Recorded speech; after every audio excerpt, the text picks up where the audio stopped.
দুপুরের ভাত খাওয়া শেষ হতে হতে এই চিন্তা শুরু রাত্রের। এই যে রাত্রের জন্য পনির কাটা শুরু করে দিয়েছি। কাজ সব আমারই, কিভাবে করব সেটা আমাকেই ভেবে নিতে হবে, তাই না? যদি এখন খানিকটা এগিয়ে রাখি আমারই কষ্টটা কম হবে। তো এই জন্য পনিরটা আমি এখন কেটে নিচ্ছি। তারপর কারণ রাত্রে রান্না আছে আবার আরও, পনির কাটা থাকলে পরে করবো, করাটা আমার সুবিধা হবে। তো এই জন্য এখন পনির কেটে নিচ্ছি আমি। মানে দুপুরের খাবার শেষ হতে না হতে রাত্রের খাবারের চিন্তা। সারা দিন শুধু খাওয়া ছাড়া আর তো মনে হয় না কোনো কাজ আছে। শুধু সারা দিন ধরে রান্না বান্না করো, আধা ঘন্টা লাগে সেগুলো সব শেষ করতে, তাই না? বাস, আমি সাধারণত লেবুর রস দিয়ে পনিরটা কাটি।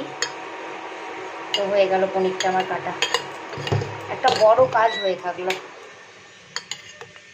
এটা কাটা হলো মানে এটা একটু ঠান্ডা হলে আমি অনেক সময় মানে যখন টাইট করে পনির বানাই তখন পিস পিস করে যদি কাটি তাহলে এটা কাপড়ে বেঁধে রেখে দিই। কিন্তু আজকে ওই পনিরের ভুজিয়া বানিয়ে দেবো, তার জন্য আর কাটবো না, মানে বাঁধবো না, এরকমই রাখবো। একটু পরে মানে পনিরটা একটা ছাঁকনির মধ্যে ছেঁকে নেবো।